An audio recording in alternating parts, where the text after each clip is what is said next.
Bismillahirrahmanirrahim. Assalamualaikum warahmatullahi wabarakatuh.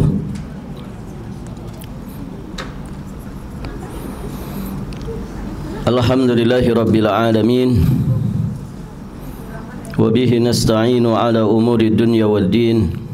Wassalatu wassalamu ala ashrafil anbiya'i wa imamil mursalin, Nabiyyina Muhammadin alaihi afdalus salati wa atammu taslim, wa ala alihi wa ashabihi ajma'in wa sallama tasliman mazidan ila yaumiddin, thumma amma ba'd.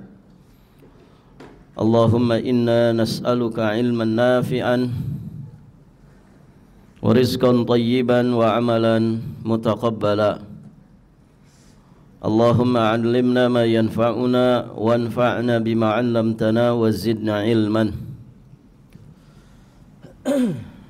Para hadirin akhwat wa ummahat fillah, rahimani wa rahimakumullah. Alhamdulillah, pada pagi hari ini insyaallah kita akan melanjutkan pembahasan surat Asy-Syura ayat ke-37. Allah Subhanahu wa taala berfirman, ba'da a'udzu billahi as-sami'il 'alim minasyaitonir rajim. Walladzina yajtanibuna kaba'iral itsmi wal fawahisha wa idza ma ghadibuhum yaghfirun. Dan bagi orang-orang yang menjauhi dosa-dosa besar dan perbuatan-perbuatan keji, dan apabila mereka marah, mereka memberi maaf. Wa idza ma ghadibuhum yaghfirun. Apabila mereka marah, mereka memberi maaf. Ibu-ibu yang dirahmati Allah, ayat ini masih melanjutkan pembahasan ayat sebelumnya.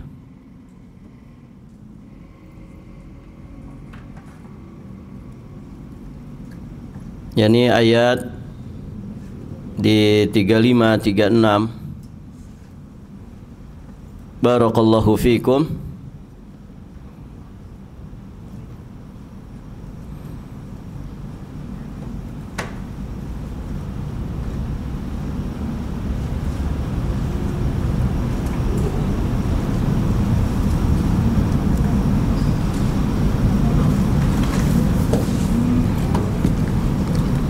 Kita perhatikan beberapa pelajaran yang bisa kita ambil dari ayat yang mulia ini. Di sini Allah Subhanahu wa taala menegaskan bahwa kekal dan lebih baiknya kenikmatan akhirat itu yang sudah disebutkan di ayat-ayat sebelumnya, selain disadari oleh orang-orang yang beriman dan bertawakal, juga telah disadari dan diyakini oleh orang-orang yang menjauhi kabair dan menjauhi fawahish, juga disadari dan diyakini oleh orang-orang yang pemaaf.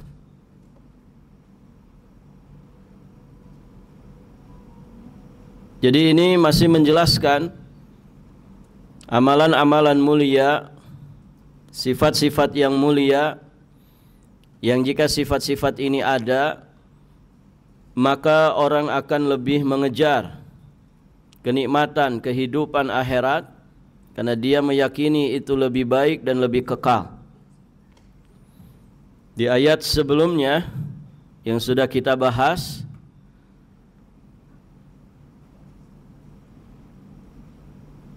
kekal dan lebih baiknya kenikmatan akhirat itu disadari oleh orang-orang yang beriman dan bertawakal. Wa ma indallahi khairun wa abqa lilladzina amanu wa ala rabbihim yatawakkalun. Jadi iman, kemudian tawakal. Berikutnya di ayat ke-37 ini menjauhi kabair dan fawahish. Kemudian menjadi pemaaf. Taib, ibu-ibu yang dirahmati Allah. Nah, ini tentunya merupakan sifat-sifat yang istimewa. Iman, tawakal, menjauhi kabair dan fawahish, kemudian menjadi sosok yang pemaaf. Taib, ibu-ibu yang dirahmati Allah.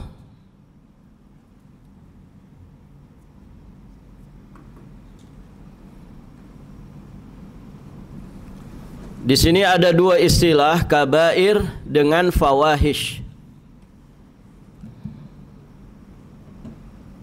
Kata kabair dan fawahish ini masuk dalam kaidah idza iftaraqa ijtama'a wa idza ijtama'a iftaraqa.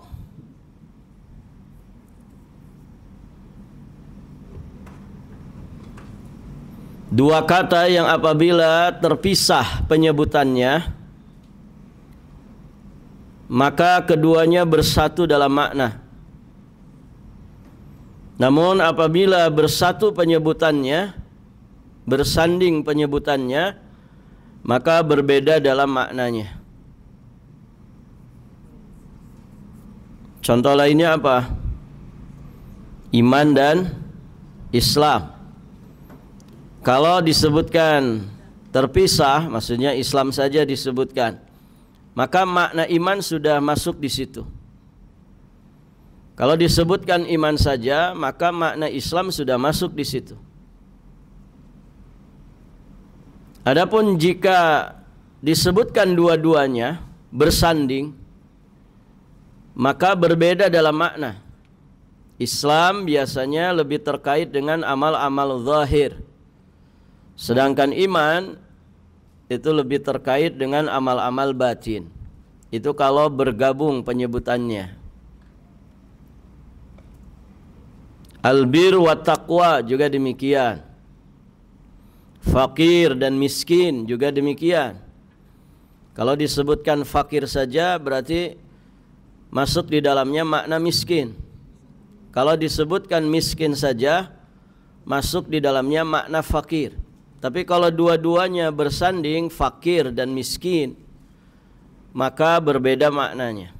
Sebagian penjelasan menyatakan fakir itu lebih parah keadaannya daripada miskin. Nah, termasuk di sini kabair dengan fawahish.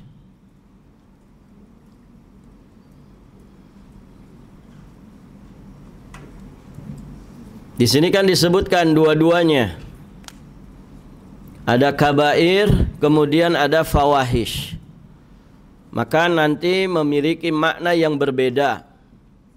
Walaupun dua istilah ini, kabair dan fawahish, juga istilah yang ketiga namanya mubiqat. Perkara-perkara yang membinasakan. Nah, tiga istilah ini sejatinya semua mengarah kepada dosa-dosa besar. Jadi dosa besar itu kadang diistilahkan dengan kabair, kadang diistilahkan dengan fawahish, kadang juga diistilahkan dengan mubiqat. Perkara-perkara yang membinasakan. Baik.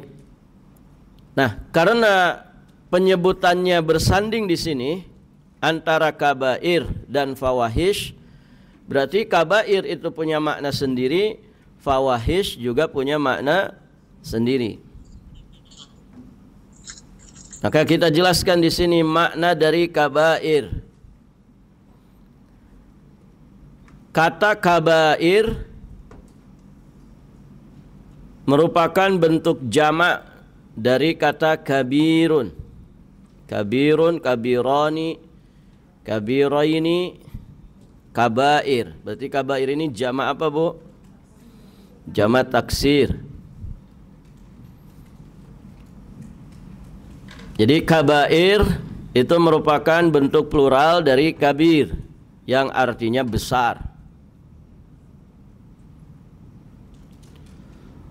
Namun istilah kabair dipahami para ulama maksudnya adalah dosa-dosa besar.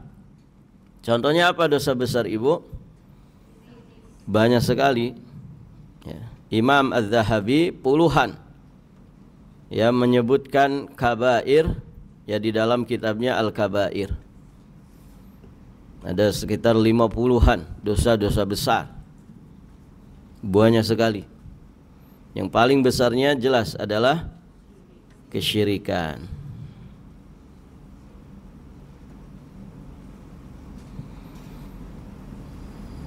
Kemudian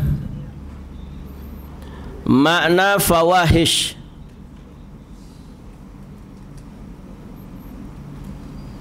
Fawahish adalah segala bentuk durhaka atau maksiat kepada Allah yang selaras dengan dorongan naluri syahwat manusia. Jadi fawahish itu dosa besar yang muncul dari dorongan syahwat. Muncul dari dorongan naluri syahwat. Ya, seperti zina, homoseksual, lesbi, dan lain-lain. Penyimpangan-penyimpangan seksual. Ini masuk kategori fawahish. Ada orang doyannya ke binatang misalkan. Ini fawahish. Barakallahu fikum. Ada yang punya kecenderungan ke anak-anak di bawah umur. Ini fawahish. Ada yang punya kecenderungan misalkan barakallahu fikum, ya dia ketika menyalurkan syahwatnya itu harus dengan penyiksaan. Disiksa dulu. Entah dirinya sendiri ataupun lawannya. Barakallahu fikum. Nah, ini fawahish. Jadi bikin menderita orang.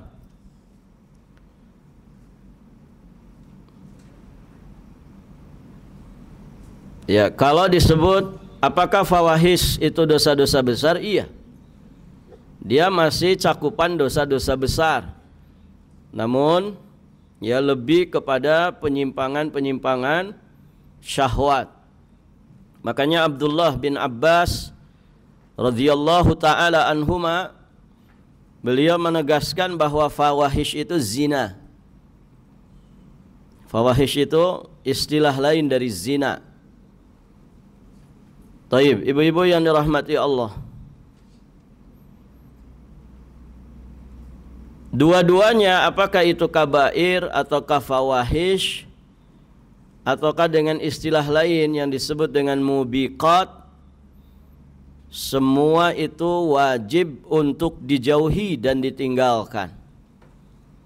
Maka pelajaran berikutnya kewajiban menjauhi dan meninggalkan kabair dan fawahish.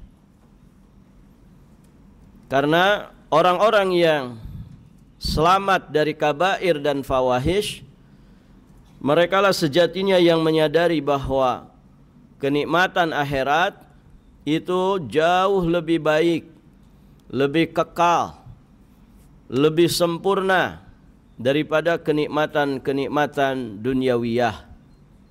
Bahkan ya tidak bisa dibandingkan, karena surga itu terlalu mahal.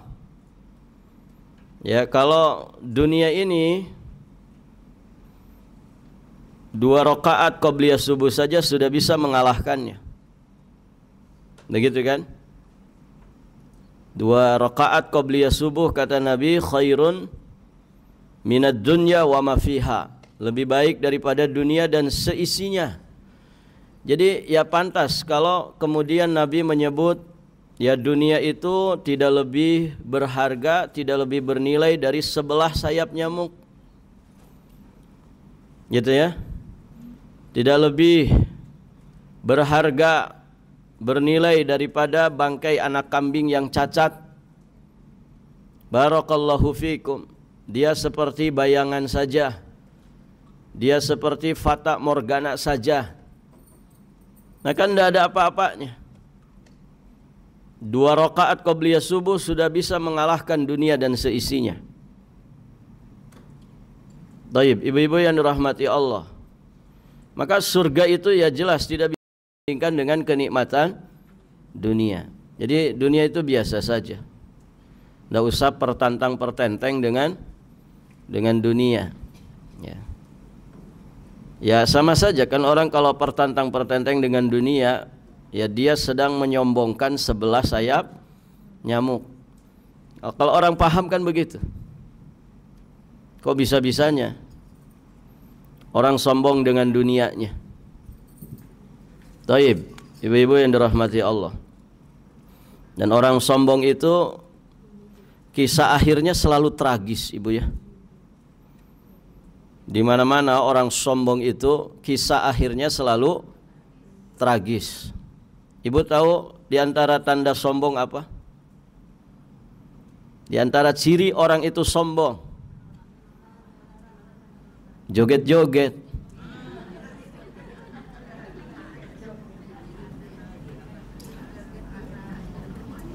Apa dalilnya? Wala tamshi fil ardi maraha.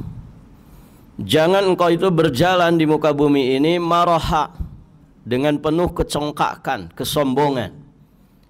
Baca coba tafsirnya. Salah satu berjalan, bergerak yang menggambarkan kesombongan adalah orang yang rakas, joget. Ada enggak joget tidak dibuat-buat? Tidak ada. Namanya joget itu dibuat-buat. Ya, dibuat-buat. Kadang dia berjalan lenggak-lenggok ke kanan ke kiri, kadang kepalanya yang muter-muter, kadang lidahnya dijulurkan, ya, kadang juga perutnya yang diputer-puter, kan begitu. Itu ciri di antara ciri kesombongan. Tanda kesombongan itu ya joget-joget itu. Dan memang orang sombong itu kisah akhirnya selalu tragis. Fir'aun, orang sombong bukan ibu? Oh, sebelum Fir'aun ada, namanya iblis. Aba wastakbara, kan begitu. Dia enggan melaksanakan perintah Allah dan dia bersikap sombong. Jadi sombong itu ya nenek moyangnya iblis. Nenek moyang orang-orang sombong itu ya iblis. Tragis kan, kisahnya tragis itu. Ada Fir'aun sombong dengan kekuasaannya, sombong dengan kerajaannya. Ada Qarun sombong dengan hartanya. Ada Haman sombong dengan ilmu pengetahuannya, dengan tahta, pangkat dan jabatannya. Semuanya tragis kisah akhirnya jika mereka tidak kembali ke jalan yang benar. Maka ya jangan ditiru iblis itu. Fir'aun itu jangan diikuti jejak langkahnya. Qarun ya jangan dijadikan contoh. Kenapa? Mereka semua tragis kehidupannya, binasa. Begitu. Tayyib, ibu-ibu yang dirahmati Allah. Jadi kabair dan fawahish itu wajib dijauhi. Wajib dijauhi. Semoga dengan kita sungguh-sungguh menjauhi dan meninggalkan kabair dan fawahish, maka dosa-dosa kecil mudah untuk kita tinggalkan. Dan ketika keadaan kita seperti itu, selamatlah kita insya-Allah. Di surat An-Nisa ayat 31, Allah Subhanahu wa taala berfirman, in tajtanibu kaba'ira ma tunhauna anhu nukaffir ankum sayyi'atikum wa nudkhilkum mudkhalan karima. Jika kamu menjauhi dosa-dosa besar di antara dosa-dosa yang dilarang kamu mengerjakannya, apa yang Allah berikan ketika orang itu mampu meninggalkan dosa-dosa besar yang dilarang untuk dirinya? Nukaffir ankum sayyi'atikum, niscaya kami hapus kesalahan-kesalahanmu, yakni dosa-dosamu. Wa nudkhilkum mudkhalan karima, dan kami masukkan kamu ke tempat yang mulia. Tempat yang mulia maksudnya adalah surga. Mudkhalan karima itu maksudnya surga. Jadi kalau orang dosa besar bisa dijauhi, maka otomatis dosa kecil insya Allah terampuni. Sama kayak ibu kalau habis mandi besar. Mandi besar tuh ngangkat hadas apa? Hadas besar kan? Hadas kecil otomatis terangkat enggak? Otomatis terangkat. Orang menjauhi dosa besar, maka dosa kecil pasti akan terhapus.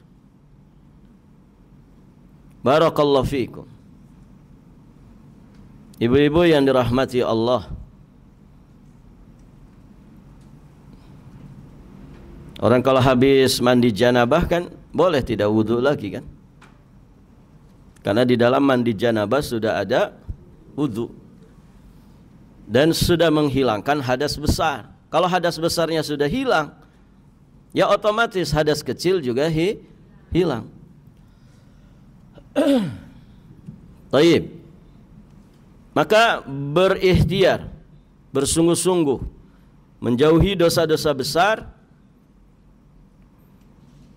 supaya kita mendapatkan ampunan dari sisi Allah dan mendapatkan tempat yang mulia, yakni surga Allah Subhanahu wa taala. Kemudian berikutnya, wa idza ma ghadibuhum yaghfirun. Taib.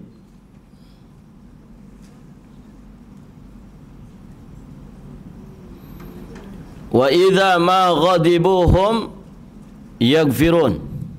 Apabila mereka marah, mereka memberi maaf.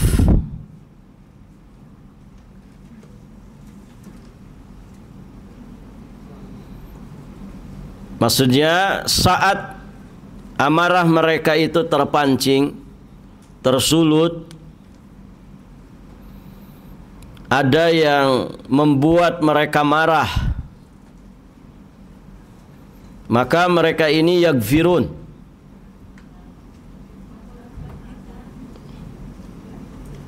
mampu memendam kemarahan dan bersabar terhadap orang yang menzalimi mereka. Taib, ibu-ibu yang dirahmati Allah,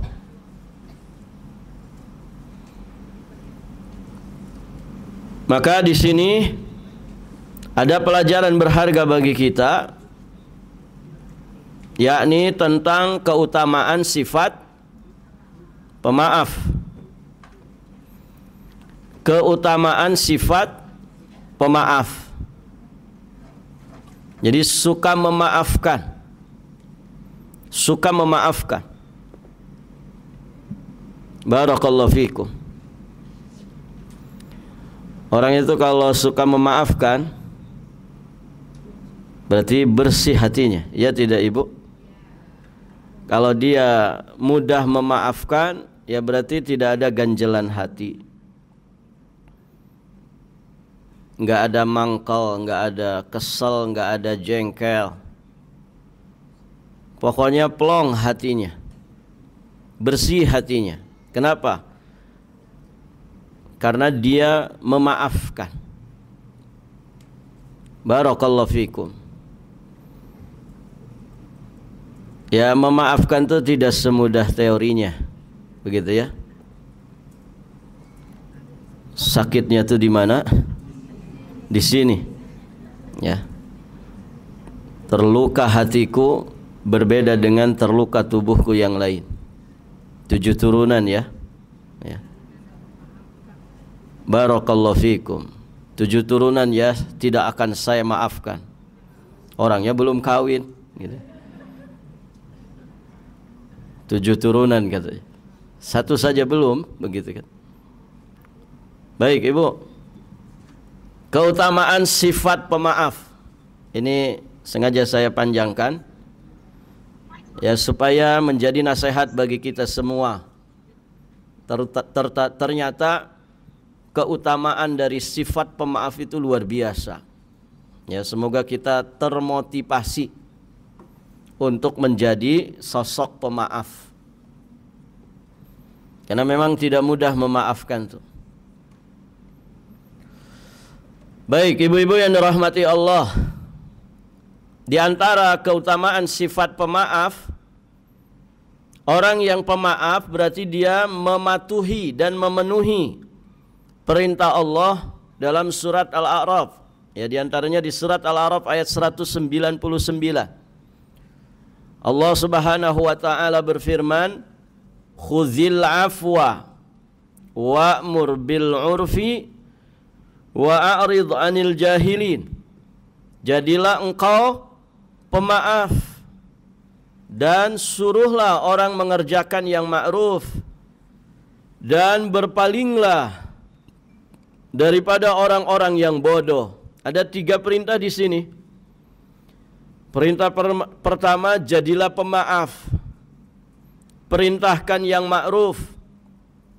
Dan yang ketiga, berpalinglah dari orang-orang bodoh. Barakallahu fiikum. Jadi Allah perintahkan kita supaya menjadi pemaaf. Kenapa? Karena pemaaf itu sifatnya Allah. Nah, maka ini fadilah berikutnya. Meneladani sifat Allah yang maha pemaaf, sifat para nabi dan rasul yang juga pemaaf.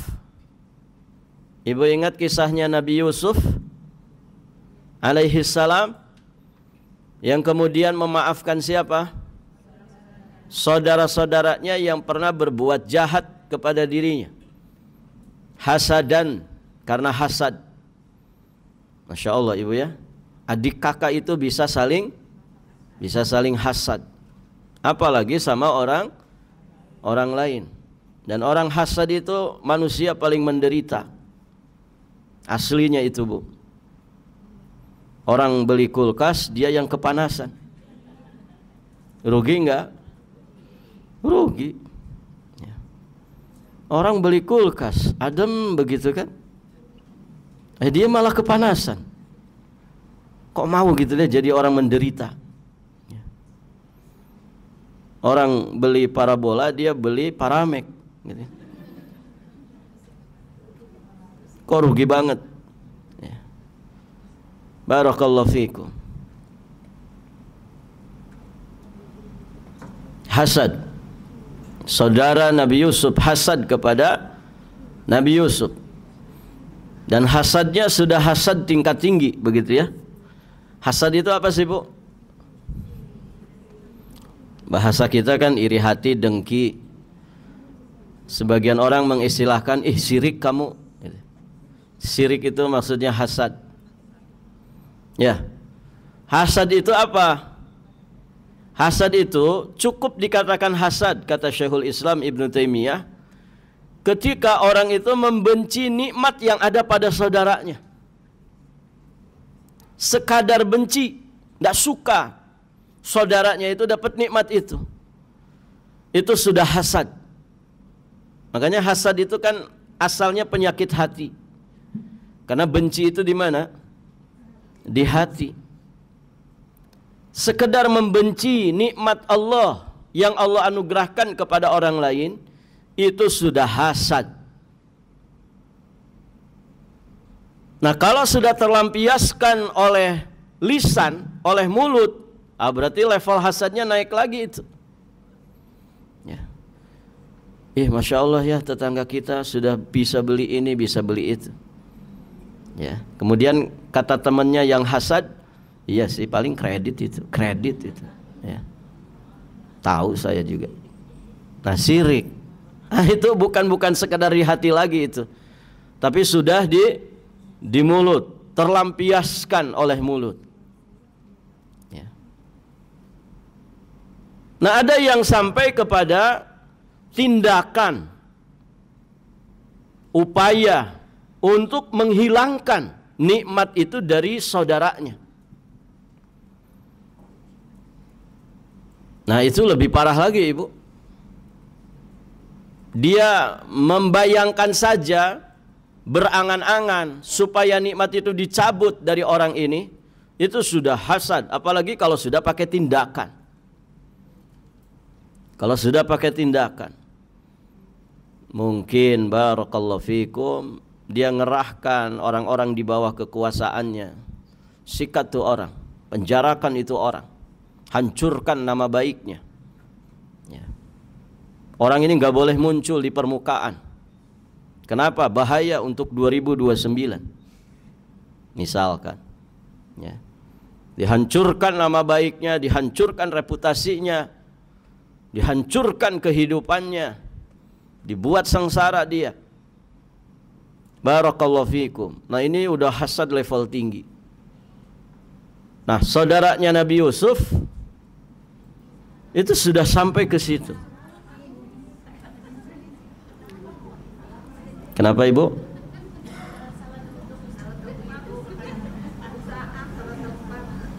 Kenapa? Salah tempat. Saya salah bicara ini? Hah?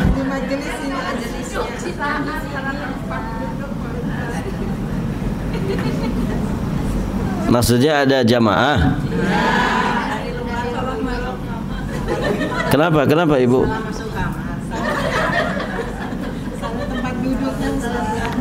Oh, habis pipis. Lupa mungkin Ibu. Dimaafkan aja, kan lagi belajar kita ini. Ya. Kirain teh saya yang salah bicara.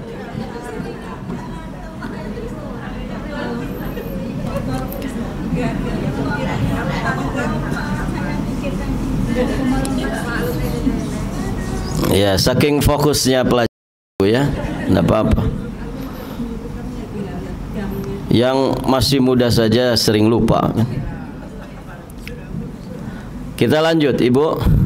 Nah, sampai mana tadi?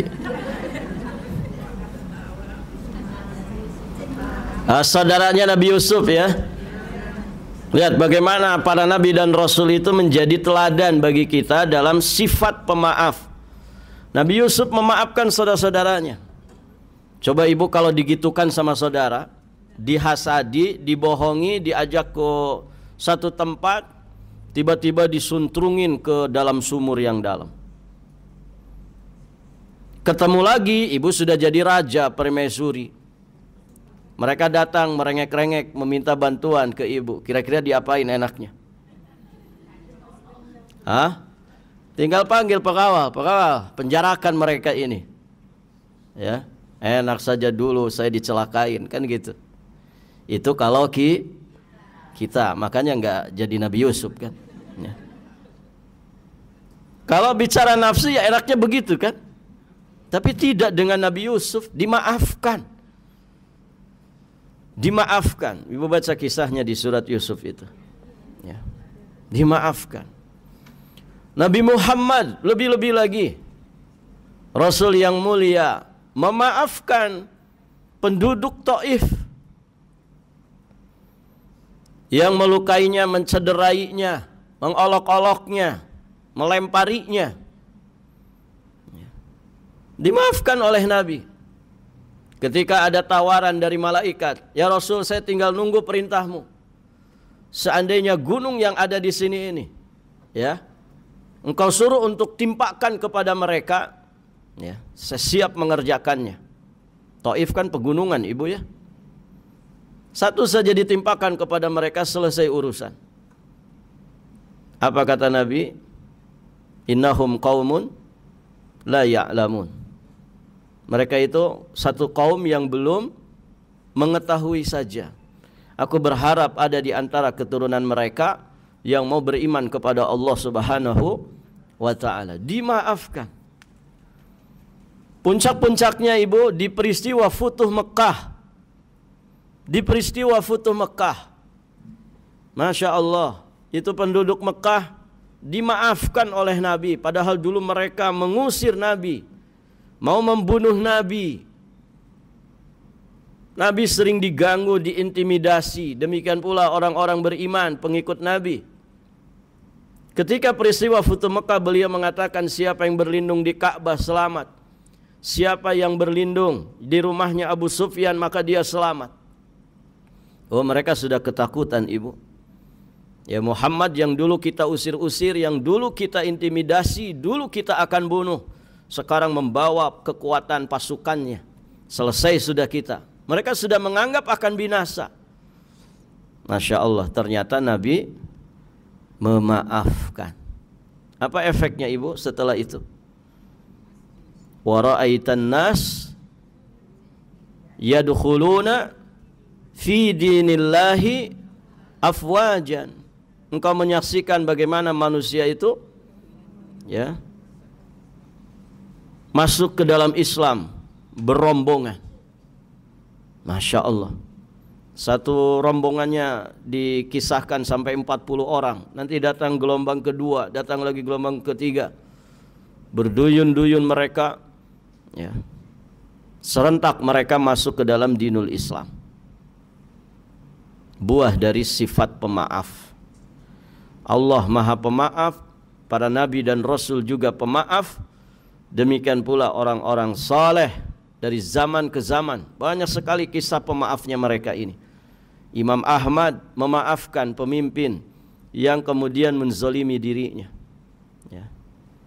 Syekhul Islam Ibnu Taimiyah juga demikian. Ulama-ulama banyak sekali kisah tentang mereka, di mana mereka memberikan keteladanan kepada kita terkait dengan sifat pemaaf ini. Kemudian yang ketiga, termasuk sifat orang yang bertakwa. Pemaaf itu termasuk sifat orang yang bertakwa. Allah berfirman dalam surat Ali Imran 133 134. Wasari'u ila magfiratin min rabbikum wa jannatin arduhas samawati wal ard uiddat lil muttaqin alladzina yunfiquna fis sarra'i wad dharra'i wal kadhimina al ghaidha wal 'afina 'anil nas wallahu yuhibbul muhsinin. Bersegeralah menuju ampunan dari Rabbmu, bersegeralah menuju surga yang luasnya seperti luas langit dan bumi. Luasnya seperti luas langit dan bumi. Sudah keliling bumi ibu? Belum kan? Ya, keliling Balikpapan saja belum. Gitu. Bersegeralah menuju surga yang luasnya seperti langit dan bumi, yang disediakan bagi orang-orang yang bertakwa. Siapa ini orang-orang bertakwa? Nah, di antara ciri, di antara sifat mereka, alladzina yunfikuna fis sarra'i wad dharra'i, yaitu orang-orang yang selalu berinfak baik di waktu lapang maupun di waktu sempit. Infak di waktu lapang itu mudah, tapi tidak semudah infak di waktu sempit. Nah, orang yang bertakwa berarti rutin istiqamah berinfak di waktu lapang ataupun di waktu sempit. Kemudian wal kadhiminal ghaidh, orang-orang yang mampu menahan amarahnya, emosinya, tidak temperamen, tidak emosian. Nah, yang berikutnya ini yang terkait poin kita, wal afina anin nas, memaafkan kesalahan orang orang lain. Wallahu yuhibbul muhsinin. Dan Allah mencintai orang-orang yang berbuat kebaikan. Nah, itu salah satu di antara sifat orang bertakwa. Afina anin nas. Mereka itu mudah memaafkan ya kesalahan orang lain. Kemudian pelajaran berikutnya, keistimewaan atau keutamaan berikutnya dari sifat pemaaf. Pemaaf itu, memaafkan itu berbuah kemuliaan di sisi Allah. Sebagaimana Nabi bersabda di riwayat Imam Muslim, "Ma naqasat sadaqatun min malin." Tidaklah sedekah itu mengurangi dari harta sedikit pun. "Wa mazadallah 'abdan bi'afwin." Tidaklah ada seorang yang memberi maaf pada orang lain illa izzan, melainkan kemuliaan baginya. Tidak ada seorang yang memberi maaf pada orang lain melainkan itu kemuliaan baginya. Tidaklah Allah menambahkan bagi seorang hamba dengan sifat maafnya kecuali izzan, kemuliaan baginya. Berarti semakin pemaaf semakin bertambah kemuliaannya.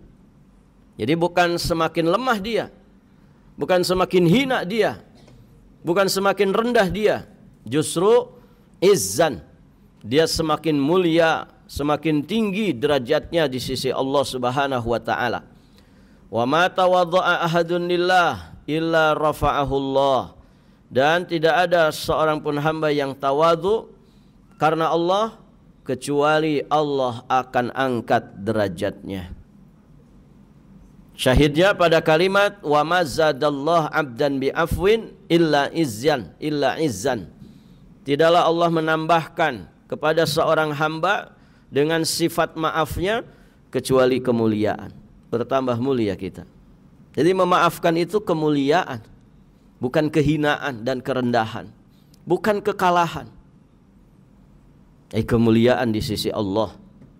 Yang kelima, Allah akan memberikan balasan dengan pahala yang besar dan ganjaran yang agung. Bahkan pahalanya tidak disebutkan angkanya sekian dan sekian. Sama dengan pahala sabar, sama dengan pahala puasa. Di surat Asy-Syura yang nanti juga akan kita bahas, ini kan ayat ke-37-nya ya. Nanti ada ayat ke-40. Faman afa wa aslaha fa ajruhu 'ala Allah. Maka barang siapa yang memaafkan dan berbuat baik, jadi maaf itu harus dengan berbuat baik, berbuat islah, maka pahalanya atas tanggungan Allah Subhanahu wa taala. 10 derajat, 100 derajat tidak disebutkan di sini. Allah yang kemudian menanggung pahalanya tanpa batas. Memaafkan. Karena ini amal yang mulia sekali. Hanya orang-orang pilihan yang mampu mengamalkannya. Yang keenam, Allah akan memberikan kesanggupan dengan izinnya bagi para pemaaf dalam menghadapi berbagai macam permasalahan. Enak atau ibu, orang yang pemaaf itu ngadapin apa saja enteng bagi dia. Kenapa? Karena suka memaafkan. Ya. Serepet misalkan kendaraannya diserepet orang, bared, ya, tergores, thayyib, ngomel-ngomel ibu, marah-marah, ngomel atau marah, atau emosi, nggak ada pilihan di situ. Ya sudah, maafin aja. Maafin aja. Bagaimana kita rugi? Ya rugi dunia itu kan kecil aja. Yang sudah kita belajar ilmunya. Rugi yang mengerikan itu kan rugi akhirat. Yang penting bukan badan kita yang bared gitu. Barakallahu fikum. Jadi enteng masalahnya. Kenapa? Ya sudah, dimaafkan. Enggak apa-apa, enggak apa-apa. Begitu ya. Oh, enggak, ini harus tanggung jawab. Sebagian orang begitu. Ya, silahkan saja, itu haknya ya. Kalau dia yang salah ya bertanggung jawab gitu. Tapi kalau memaafkan selesai enggak kira-kira Ibu? Selesai, enggak usah gontok-gontokan dulu. Wah, itu orangnya pasti terima kasih Pak, terima kasih. Kan begitu. Selesai urusan dengan memaafkan. Barakallahu fikum. Ya, memang tidak mudah ya, prakteknya tidak mudah. Allah berfirman dalam surat An-Nur ayat 22.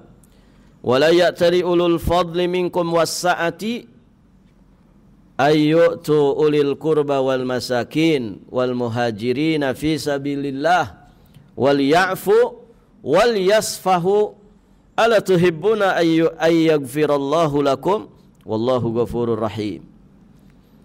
Janganlah orang-orang yang mempunyai kelebihan dan kelapangan rezeki di antara kamu bersumpah tidak akan memberi bantuan kepada kerabatnya, tidak akan memberikan bantuan kepada orang miskin dan orang-orang yang berhijrah di jalan Allah. Hendaklah mereka memaafkan, berlapang dada. Apakah kamu tidak suka bahwa Allah mengampunimu? Artinya maafnya kita itu bisa ya menghasilkan ampunan di sisi Allah, karena Allah Maha Pengampun lagi Maha Penyayang. Pemaaf itu kan kebaikan yang begitu tinggi derajatnya, maka kebaikan itu akan menghapuskan keburukan. Barakallahu fikum. Wal ya'fu wal yasfahu. Memaafkan, hendaklah mereka memaafkan, dan wal yasfahu, dan berlapang dada. Ya, kalau sudah memaafkan, ya sudah, harusnya kan bersih hati kita Ibu ya. Kita punya catatan tentang orang ini ya tidak masalah. Tapi untuk kemudian dendam lagi, benci lagi, ya tidak usah. Wong sudah saling memaafkan. Artinya memaafkan itu selayaknya disertai dengan berlapang dada. Begitu. Berlapang dada. Ya dimaafin sih Ustaz, tapi maaf ya hati ini ndak bisa sih. Gitu. Berarti maafnya sekedar di mulut, dadanya belum lapang. Nah, dua-duanya harus ada. Kalau lisan kita memaafkan, maka dada kita juga harusnya lapang. Ya. Dan enak kan, lapang dada itu enak Ibu. Beda dengan sempit dada. Ya. Berikutnya, keistimewaan memaafkan bagi diri sendiri. Nah, ini dampak baik terhadap diri sendiri, efek positif untuk diri sendiri kalau kita itu jadi pemaaf. Apa diantaranya? Menghasilkan ketenangan batin dan mental. Ya. Ibu pernah masalah sama suami. Kemarin saya ngisi kajian bapak-bapak, ya. Saya tanya itu ada bapak-bapak yang ngacung, ya. Bapak sudah yang paling lama, saya tanya yang paling lama rumah tangga siapa? Ada yang 29 tahun, 25 tahun. Nah, terakhir yang ngacung itu 31 tahun. Sudah berumah tangga. Masya Allah. Ya, ada di sini yang sudah 31 tahun, Ibu. Ada yang lebih mungkin ya, sudah 50 tahun. Ya. Barakallahu fikum. Terus akhirnya saya tanya, istri Bapak masih yang dulu Pak? Alhamdulillah Ustaz. Ya, masih yang dulu, berarti awet kan? Terus saya tanya lagi, sepanjang perjalanan 31 tahun itu, ada nggak pernah terjadi masalah dengan istri? Setiap hari Ustaz. Jawabannya setiap hari Ibu. Luar biasa ya. Tiap hari ya.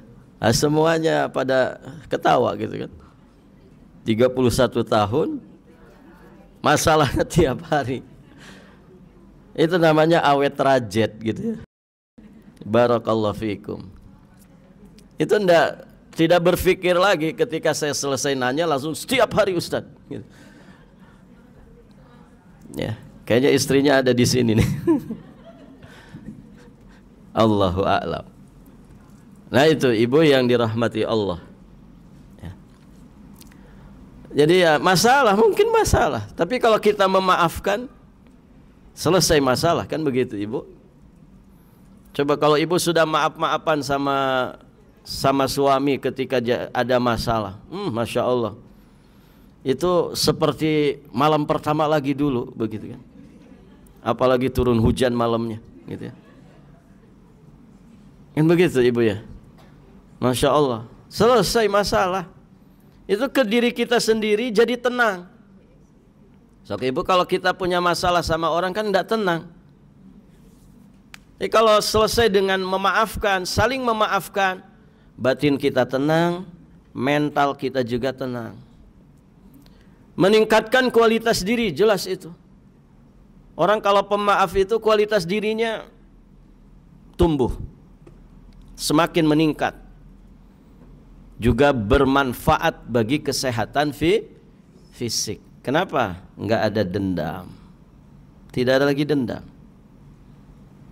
Ya. Menghilangkan stres.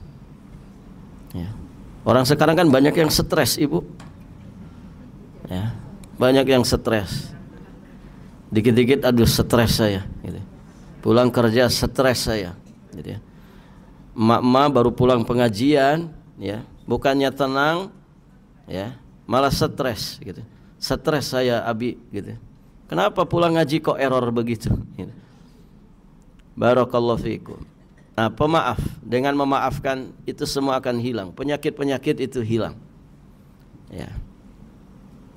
Ibu-ibu yang dirahmati Allah. Itu dampak positif untuk diri sendiri. Juga ternyata sifat memaafkan itu akan sangat bermanfaat untuk kehidupan bersosial. Di antaranya akan menjadi solusi perselisihan.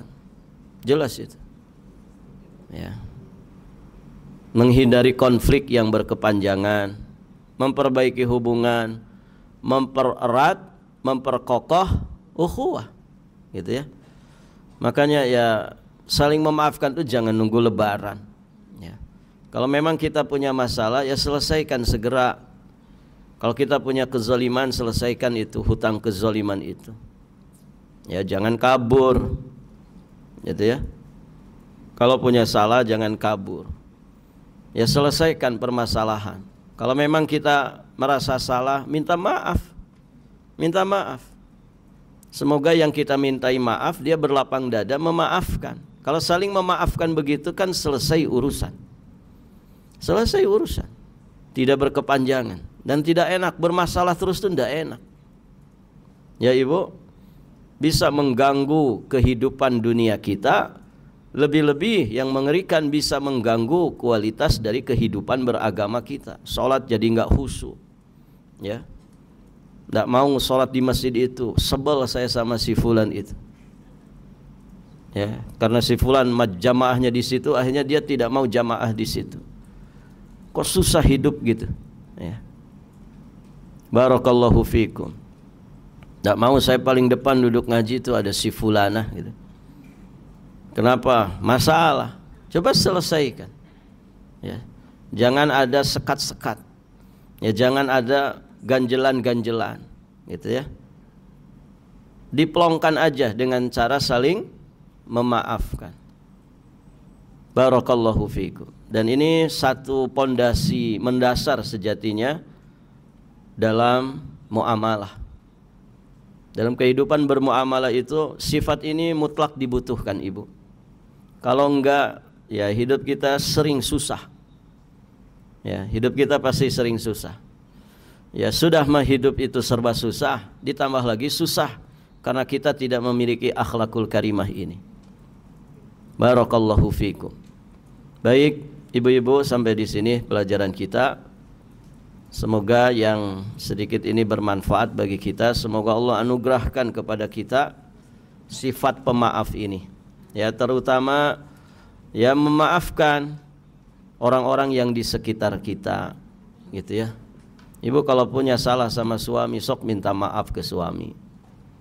Salah sama anak, jangan gengsi minta maaf kepada anak. Ya, kita sebagai anak punya salah ke orang tua, ya jangan sombong, ya minta maaf ke orang tua. Dan demikian seterusnya, supaya hidup ini menyenangkan, nyaman, bahagia. Dan tentu itu akan sangat bermanfaat untuk sisa perjalanan kita menuju Allah Subhanahu wa ta'ala. Barakallahu fikum. Akhiru da'wana anilhamdulillahi rabbil alamin. Kita akhiri dan kita tutup dengan doa kafaratul majlis. Subhanakallahumma wa bihamdik asyhadu an la ilaha illa anta astaghfiruka wa atubu ilaik. Wassalamualaikum warahmatullahi wabarakatuh.